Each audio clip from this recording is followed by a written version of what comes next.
পুকুরের ঠিক সি বিচের এই জায়গাটা সুন্দর করে পরিষ্কার করে দিয়েছে এবং এখানটা সুন্দর বসার জায়গা রয়েছে এবং এই hotel sea side bridge, hotel mermaid এবং এখানে হচ্ছে হোটেল সি পাল আর হোটেল কোনার্ক, এইগুলোর মাঝখানে এই যে বড় স্পেসটা, এটা হচ্ছে পুরোটাই হচ্ছে বসার জায়গা। খুব সুন্দর লাগে। দীঘা বা পুরীর মতন যে ভিড় গোপালপুরে নেই। আপনি দেখতেই পাচ্ছেন সকাল 8টা বাজে, আজকে জুলাই মাসের 11 তারিখ, কিন্তু আপনি বিচ দেখুন ফাঁকাই। এবং এখানে স্নান করুন, ফটো তুলুন, ব্লগ করুন, যা ইচ্ছা করুন, কেউ এসে আপনাকে ডিস্টার্ব করবে না। দীঘা বা পুরীর মতন ঘাড়ে এসে সবাই পড়বে না।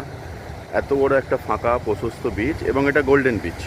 আপনি দেখতেই পাবেন এই বিচে কোনো নোংরা পাবেন না। আমরা কালকে থেকে দেখছি যে এই যে লোকগুলো কাজ করছে, সন্ধে হবার পর অর্থাৎ রাত্রি 9টার পর এরা পুরো লেগে পড়ে।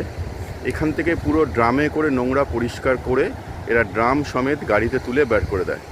এবং সকালেও আপনি দেখুন, আপনি দেখতে পাচ্ছেন লাইভ, এই পুরো রাস্তা, এই জায়গা, বসার জায়গা, এই সমস্ত জায়গা এরা কিন্তু ঝাঁট দিয়ে পরিষ্কার করে ধুয়ে দিচ্ছে। এখানকার মিউনিসিপ্যালিটিকে থ্যাংক ইউ, এবং যারা এটা চালাচ্ছে তাদেরকে অনেক ধন্যবাদ। এবং এখানকার যারা আসছে তারাও কিছুটা মেনটেন করছে, যেটা জরুরি।